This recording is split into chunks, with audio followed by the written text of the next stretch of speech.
Rarement une Coupe du Monde aura autant divisé l'opinion publique et principalement en Europe où le football est le sport roi depuis toujours.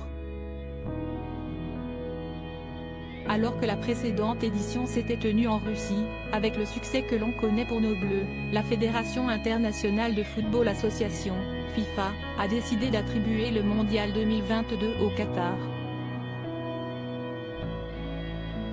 Un choix surprenant pour certains puisque le petit pays situé au Moyen-Orient et comptant un peu moins de 2,5 millions d'habitants n'est pas vraiment réputé pour sa culture footballistique.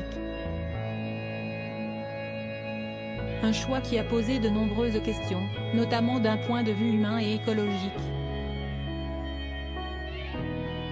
Alors que les Bleus viennent de s'envoler pour le Qatar, ce qui a d'ailleurs créé un petit buzz autour de Marcus Thuram, toutes les nations sont désormais sur place et la compétition va débuter ce dimanche avec le premier match entre le pays hôte et l'Équateur.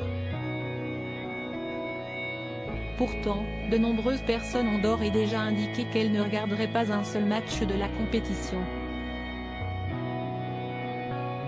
La raison ? Pour beaucoup, les conditions de travail des ouvriers sur les chantiers et si l'on en croit un article du Nouvel Obs, il serait près de 6750 à avoir perdu la vie lors de la construction des nombreux stades de quoi nécessiter cette Coupe du Monde. D'autres polémiques sont également survenues dans le débat public et notamment la place de la lutte contre l'homophobie, dans un pays où l'homosexualité est illégale.